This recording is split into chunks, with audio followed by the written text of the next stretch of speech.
오늘 여러분들과 나누려고 하는 말씀은 창세기 1장부터 11장 사이에 있는 내용 중에 하나입니다. 보통 사람들이 창세기 1장부터 11장까지를 창세기 원 역사라고 이야기를 합니다. 왜 창세기 원 역사라고 이야기를 하는 줄 아십니까? 창세기 1장부터 11장은 현대인들이 이해하고 증명하고 증거를 찾기에 어려운 부분들이 많이 있기 때문입니다. 어려운 내용들이 많이 있기 때문입니다. 하나님이 태초에 천지를 창조하셨습니다. 창세기는 모세가 썼다고 합니다. 하나님이 천지를 창조하신 장면을 모세가 어떻게 봤을까요? 아담과 하와는 그 당시에 있을 때 아담과 하와만 있었다고 하는데 모세는 어떻게 알고 아담과 하와의 이야기를 썼을까요? 이러한 끝도 없이 우리가 증거를 찾기에 조금 어려운 그러한 내용들이 1장부터 11장까지 있는 것. 그래서 이거를 우리는 창세기의 원 역사라고 이야기를 하곤 합니다. 그래서 창세기 1장부터 11장은 논쟁이 많이 있습니다. 또 그것 때문에요. 갑로늘방도 많이 있습니다. 그런데 저는 다르게 생각을 합니다. 창세기 1장부터 11장을 논쟁이 많은 역사서라고 생각을 하지 않고요. 창세기 1장부터 11장을 열린 결말의 하나님의 복음의 메시지라고 생각합니다. 열린 결말이 뭡니까? 우리가 가끔 영화를 보다 보면요. 감독들이 영화 말미에 무언가 결론을 제대로 안 내주고 끝나는 영화를 간혹 볼 수 있습니다. 그러한 영화를 열린 결말의 영화라고 이야기를 합니다. 이러한 영화를 찍는 감독들의 의도가 무엇일까요? 감독들의 의도는 그겁니다.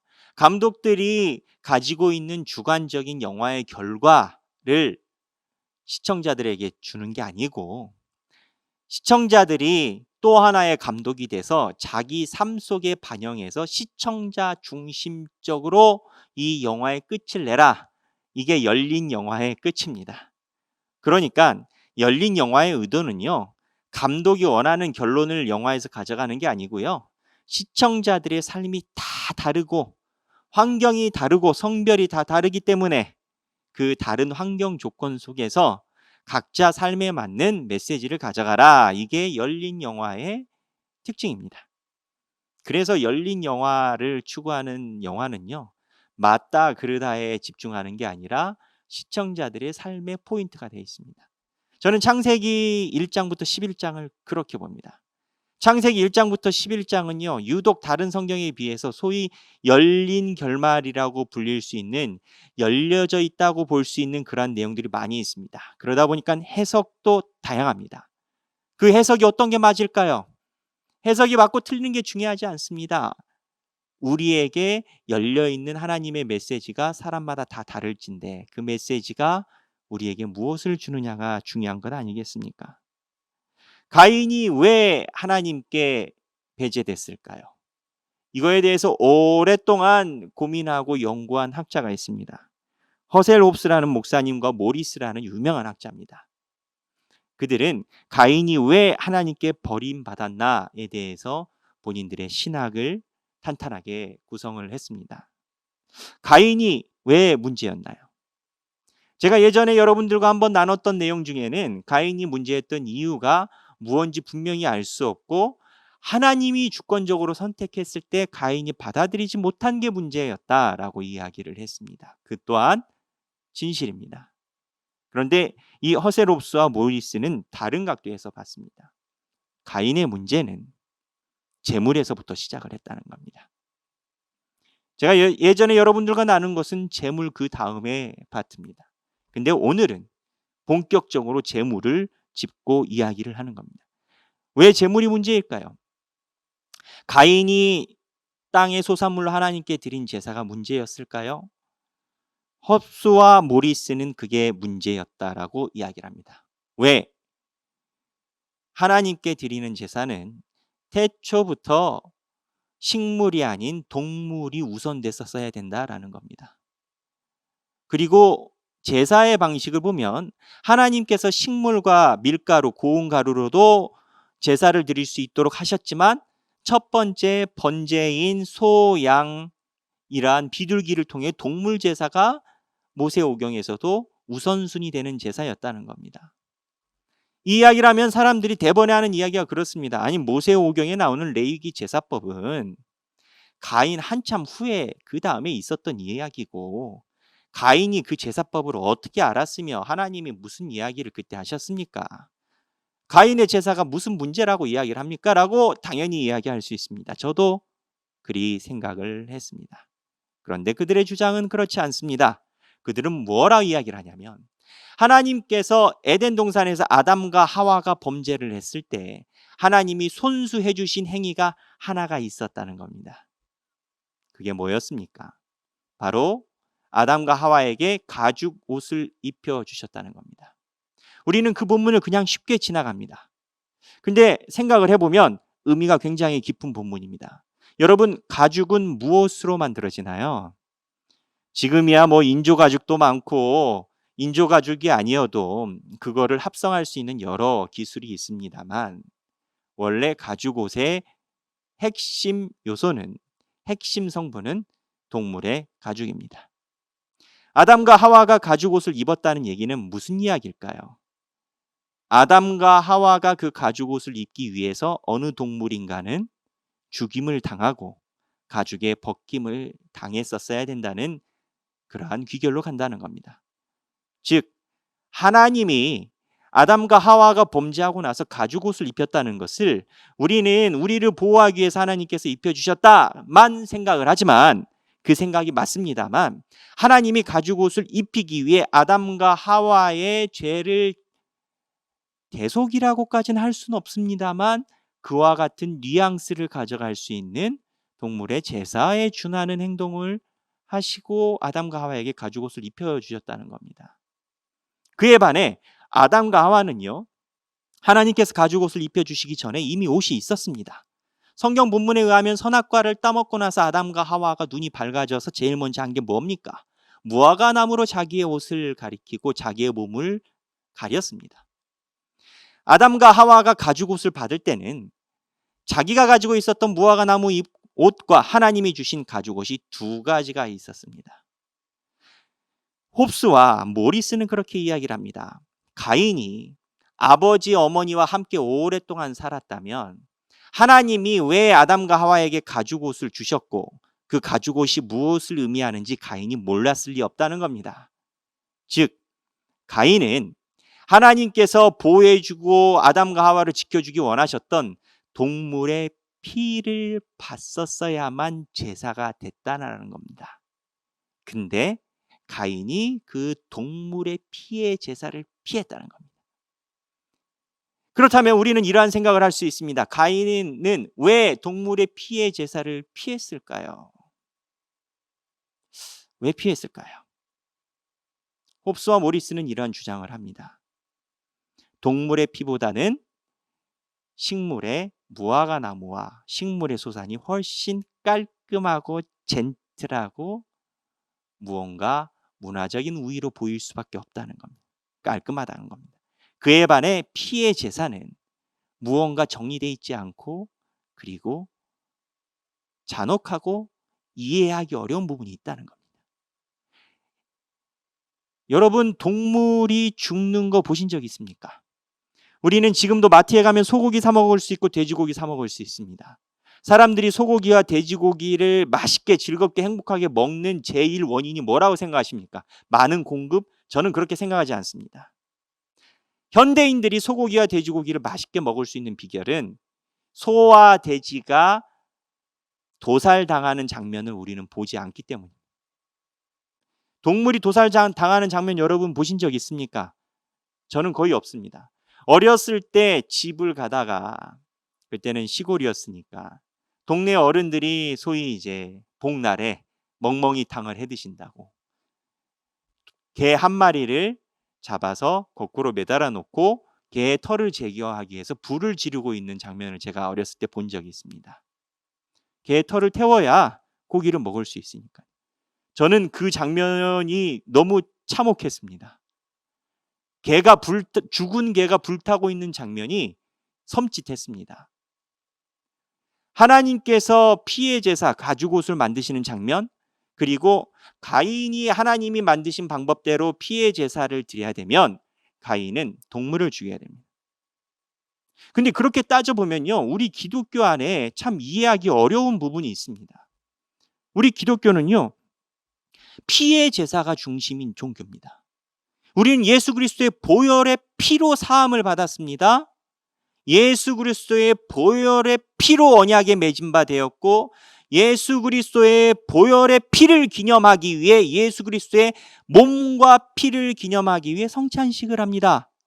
이 성찬식 문제가요, 초대교회 때는요, 로마 사람들로 하여금 유대인들은 사람의 몸을 갈기갈기 찢어서 나눠 먹는다는 식인 족속이라는 오해를 받아서 실제적으로 탄압을 받았습니다. 저는 신학교 다닐 때 그런 생각을 했어요. 왜 하필 피일까? 조금 더 깔끔하고 젠틀한 거 없을까? 왜 하나님은 왜 굳이 피라고 할까? 피의 DNA가 있어서 왜 꼭 피어야만 할까? 내가 만약에 현대인의 목사가 아니고 한 2000년 전에 태어나서 제사장이 되었다면 저는 예배 시간마다 소의 목을 땄었어야 됩니다. 제사가 뭡니까? 교인들이 하나님 앞에 헌물을 가지고 옵니다. 헌물이 뭡니까? 소, 양, 비둘기 이런 겁니다. 제사장이 성전문 앞에서 그게 헌금입니다. 그 헌금을 가지고 제사장들이 제일 먼저 하는 것은 가지고 온 사람의 이름을 기념하여 그 위에 안수하고 그 사람 이름을 부르고 그 동물을 대신 죽이는 게 헌금입니다. 그게 제사입니다. 사람들은 하나님 앞에 헌금을 하고 제사를 하고 난 다음에 예배를 드릴 수 있었습니다. 제가 현대인의 2020년의 목사가 아니고 예수님 오시기 전에 제사장이었으면 저는 날마다 칼을 잡고 소와 돼지의 목을 그어야 되는 직업 중에 하나인 겁니다. 왜 피일까요? 잘 모르겠습니다. 근데 하나 확실한 건 내가 모르지만 하나님이 분명한 목적을 가지고 계시다는 게 있다는 겁니다. 가인이 입장에서 그렇다는 겁니다. 가인, 하나님 앞에 무언가 젠틀하고 우리가 볼 때 좀 더 깔끔한 예배를 드리는 게 낫다라는 좋은 의도였을 수도 있습니다. 어떻게 보면 아버지 어머니에게 주신 하나님의 직업이 농부였기 때문에, 그리고 어머니 아버지가 최초로 지은 옷이 무화과 나무 잎이었기 때문에 조금 더 인간적으로 깔끔하고 피 묻히지 않고 깨끗한 제사 방법을 하나님께 소산물로 농사로 가인이 드렸을 수 있다고 봅니다. 그런데 하나님은 아담과 하와의 범죄가 있기에 가죽옷을 입히고 피의 제사를 원하셨던 하나님이라는 겁니다. 우리 입장에서 보면 가인은 조금 더 젠틀하고 깔끔하고 이해가 되는 행동을 한 것이고요. 하나님이 원하시는 방법은 목사가 된 저도 왜 피였을까라는 생각을 가지고 있는 그러한 어떻게 보면 잔인한 방법을 하나님이 이야기를 하십니다. 그래서 모리스와 홉스라는 신학자는 이거를 이렇게 표현합니다. 피는 우리가 이해할 수 없고 하나님이 직접 주셨기 때문에 계시의 성격을 가지고 있고, 그리고 피가 아닌 농부의 소산물은 계시가 아닌 우리의 이해와 우리가 알고 싶은 젠틀함, 깔끔함이다라고 이야기를 합니다. 여러분, 제가 이야기하고 싶은 것은 이 부분에 있습니다. 우리는 어떻게 신앙생활을 할까요? 이해가 되지 않지만 하나님의 피이기 때문에 그 피에 손을 담고 가는 신앙인일까요? 아니면 아우 왜 저래야 돼라고 생각하고 조금 더 깔끔한 농산물을 추구하는 가인의 모습일까요? 이기주라는 아주 유명해진 작가가 한 명 있습니다. 언어의 온도라는 책인데요. 그 책에 이런 내용이 있습니다. 자기가 어느 날 오래된 사찰을 갔다. 그 사찰에서 오래된 탑을 보고 있었다. 그 탑을 설명을 해주시는 분이 옆에 계셨는데 그 탑을 보면서 이 탑이 참 오래됐겠다라고 이야기를 했다. 그런데 그 옆에 설명해 주신 분이 그렇게 말을 했다고 합니다. 저 탑은 수백 년이 넘은 탑입니다. 그래서 이기주 작가가 아 그렇구나라고 이야기를 하는데 그 설명해 주시는 분이 그렇게 이야기를 했답니다. 탑이 수백 년이 되고 넘어지지 않으려면 탑은 틈이 있어야 됩니다. 저 탑을 보십시오. 저 탑이 멀리서 보면 틈이 없는 것 같지만 돌과 돌 사이에 틈이 있기 때문에 저 탑은 버틸 수 있다는 겁니다. 우리가 볼 때 탑이 깔끔하고 깔끔해야만 그 탑이 유지될 것 같지만 실제로 가까이에서 보면 조그만 틈들이 그 탑을 오랫동안 지킬 수 있었다는 겁니다. 제가 저희 교회 처음 부임해서 식당 앞에 있는 벽을 보면서 이런 생각을 한 적이 있습니다. 저는 부임해서 우리 교회 시설물들을 다 살펴보고 내가 시설물에 대해서 이해가 빨리 있어야만 교회를 섬기는 데 부족함이 없겠다 싶어서 모든 시설물을 다 봤는데 식당 앞에 오행기념각 쪽으로 있는 벽에 파이프 같은 구멍이 여러 개가 있는 겁니다. 속으로 그런 생각을 했습니다. 저거 좀 미장으로 이렇게 잘 막아서 이쁘게 하면 될 텐데 왜 저렇게 틈새를 버려놨을까? 오래돼서 벌어놨나? 뭐 공사하다가 마무리가 안 됐나? 뭐 그러고 말았습니다. 이번 여름에 저희 교회에 비가 굉장히 많이 왔습니다. 엄청나게 많이 와서 교회에 내린 비가 오행기념각까지 갈 정도가 됐습니다. 그때 저희 교회 식당도 난리가 났습니다. 그 벽에서 제가 말한 식당 앞에 있는 옹벽에서 물줄기가요. 정말 어디 수도꼭지처럼 쫙 뻗어나오는 겁니다. 그래서 제가 너무 신기해서 동영상을 촬영을 하라고 했습니다. 그 물줄기가 쫙 뻗어나오니까 어떻게 됐겠습니까? 여러분들은 교회에 이제 코로나라 오실 일이 많지 않겠습니다만 지하 식당이 살짝 침수가 됐습니다. 그래서 그 물 빼고 정리하느라고 관리하시는 분들이 굉장히 수고를 하셨죠. 그래서 물이 벽에서 쫙 나오는 걸 보고 저희 장로님들 중에서 이쪽 분야의 교수님이신 분이 계십니다. 알고 계시죠? 제가 그 장로님께 여쭤봤습니다. 장로님, 요거 물줄기가 이렇게 나온 거 막아버리면 안 됩니까? 그러면 우리 식당에도 물이 안 들어올 거 아닙니까? 그랬더니 그 장로님이 그 얘기를 하시는 겁니다. 목사님, 저 물줄기를 막아버리면요, 저 벽이 무너질 겁니다. 저 물줄기가 있기 때문에 저 벽이 버티는 겁니다. 틈이 있기 때문에 우리 옹벽이 버틴다는 겁니다. 이기주가 볼 때 그 탑이 수백 년을 견디는 데에는 조그만 틈새가 필요했다는 겁니다. 한 원로 목사님이 계셨습니다. 우리가 잘 아는 분입니다. 이름 석자만 되면 우리가 너무 잘 아는 분입니다. 원로 목사님들을 저희가 섬기고자 1년에 한 번 정도 모시고 식사 대접을 합니다. 그 자리에 제가 갔었습니다. 아주 유명하시고 존경하는 그 목사님이 원로 목사님이 설교를 하십니다. 설교 때 그 얘기를 하셨습니다.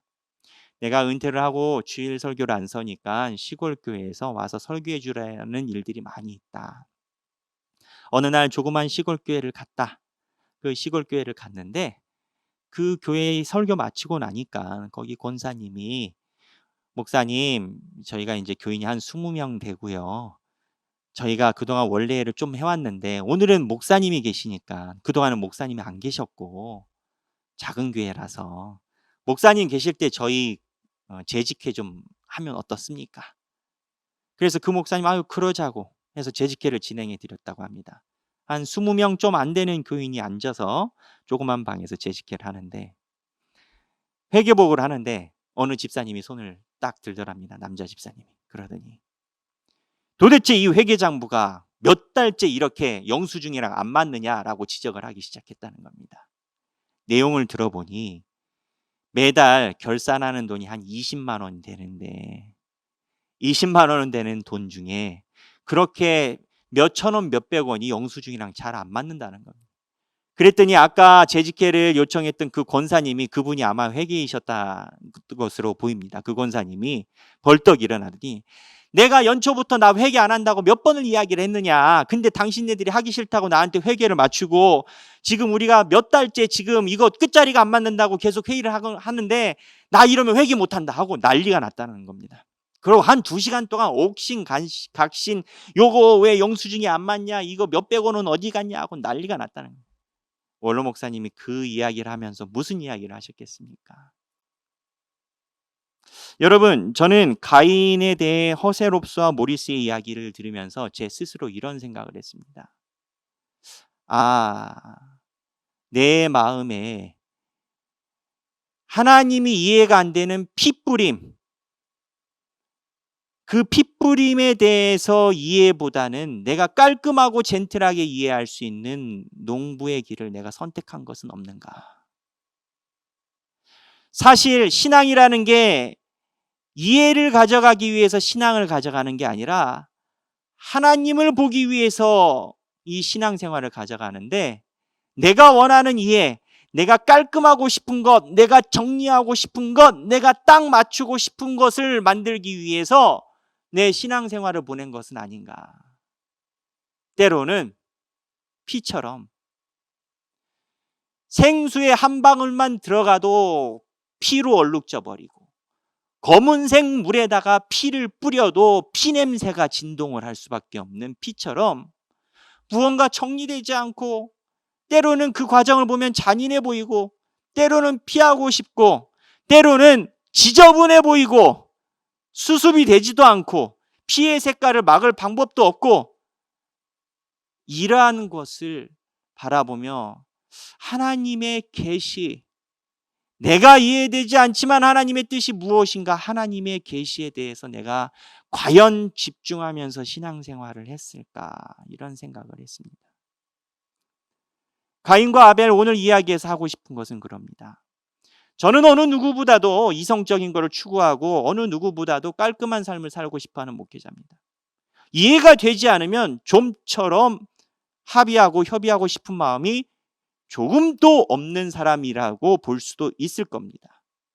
그러나 성경을 보고 묵상할 때마다 느끼는 건, 깔끔한 농사가 아니라 이해되지 않는 양의 목을 따고 핏부림이 하나님의 계시일 수 있다라는 생각입니다.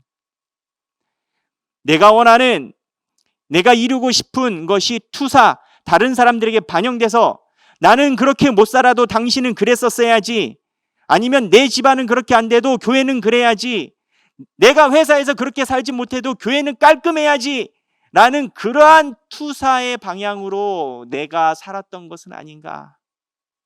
그게 아니라 오래된 석탑처럼 때로는 틈을 주시고, 때로는 이해되지 않는 왜 피라는 것으로 몇천 년째 피의 종교로 불릴 수 있는 기독교가 되었는지, 그 의미를 다시 한번 제가 생각을 해봐야 되겠다라는 묵상을 했습니다. 가인과 아벨 이야기를 통해 제가 여러분들과 나누고 싶은 것은 단 한 가지입니다. 우리는 예수 그리스도의 피에 거하는 제자가 되어야 됩니다. 깔끔하고 핏부림이 없고 젠틀한 농사의 신앙에 있는 가인의 제사가 아니라, 이해되지 않고 이 제물을 위해서는 손으로 살아있는 아벨의, 양의 머리를 따야 되는 그러한 아벨의 심정을 가지고 왜 하나님이 그랬는지 충분히 이해되지 않지만 그 길을 선택해야 하는 제자가 되어야 합니다. 이러한 하나님의 묵상이 우리 삶 중에도 저는 동일하게 적용된다고 봅니다. 우리 가족과 친지들을 만나고 나서 어떠셨습니까? 내가 원하는 대로 깔끔하게 모든 것 됩니까? 너는 왜 장가 안 가냐? 왜 저분은 나 만나면 저런 소리만 할까? 너 나한테 빌려간 돈 언제 갚을래? 내가 잔디 깎고 산소 정비할 때 너희는 뭐 했냐? 왜 너희 집 며느리는 도대체 코빼기도 안 보이냐? 꼭 음식 차려놓으면 오더라. 깔끔하지 않습니다. 각자 생각, 원하는 바가 깊이가 다 다르고 생각이 다르기 때문에. 그러나 예수 그리스도의 피로 덮으면 다 정리됐다고 할 수는 없으나 예수님의 십자가 서면 그 가정은 삽니다. 저와 여러분이 오늘 묵상을 통하여 가인의 농사보다는 아벨의 양치기의 삶을 살아가는 저와 여러분이 되길 주님의 이름으로 축원합니다. 기도하겠습니다.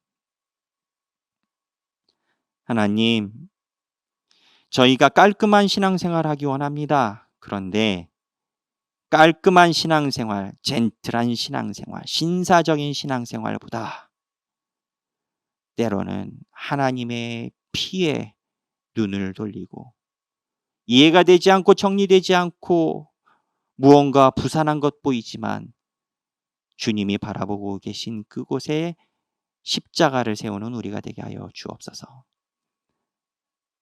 우리의 삶 또한 깔끔함이 아니라 예수 그리스도의 보혈에 은혜의 사랑의 피가 흘러넘치는 삶이 되게 하여 주옵소서. 예수님의 이름으로 기도하옵나이다. 아멘.